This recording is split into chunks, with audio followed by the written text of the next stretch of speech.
जी हाँ, वेदांता ग्रुप को लेकर इस वक्त की बड़ी खबर सामने आ रही है। वेदांता की एक और कंपनी लिस्ट होने जा रही है।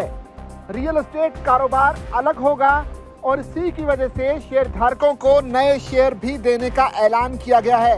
ये एक बड़ी खबर वेदांता समूह के उन तमाम इन्वेस्टर्स के लिए जिनके पास वेदांता ग्रुप के शेयर्स हैं। और ऐलान ये हुआ है कि रियल एस्टेट जो कारोबार है वेदांता का, वो अब से अलग कंपनी के तौर पर स्थापित होगा और इसी एवज में इन्वेस्टर्स को वेदांता के शेयर्स भी दिए जाएंगे।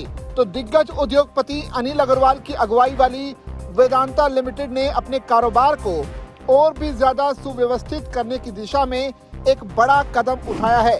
कंपनी के बोर्ड ने अपने रियल एस्टेट बिजनेस को डीमर्ज कर एक नई स्वतंत्र इकाई बनाने की मंजूरी दे दी है। वेदांता लिमिटेड अपने सरप्लस रियल एस्टेट एसेट्स को अलग कर वेदांता प्रॉपर्टी प्लेटफॉर्म्स लिमिटेड यानी कि VPPL नाम की एक नई कंपनी बनाएगी।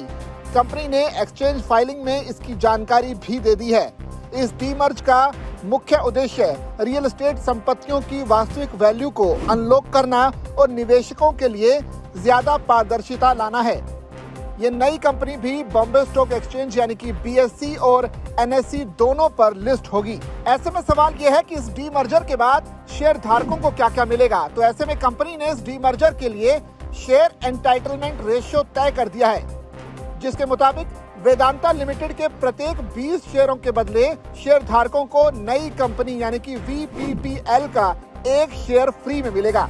इस प्रक्रिया से शेयर धारकों के मौजूदा आर्थिक हितों में कोई बदलाव नहीं होगा, बल्कि उन्हें एक नई लिस्टेड कंपनी का शेयर मिलेगा। वेदांता के पास विशाल लैंड बैंक है और इसी का फायदा वो उठाने जा रहे हैं। रिपोर्ट्स के मुताबिक वेदांता के पास भारत के प्रमुख स्थानों पर लगभग 2264 एकड़ औद्योगिक भूमि और करीब 55,000 स्क्वायर फुट की आवासीय व कमर्शियल संपत्तियां हैं। इन संपत्तियों को अब तक pure play real estate platform के तहत लाया जाएगा।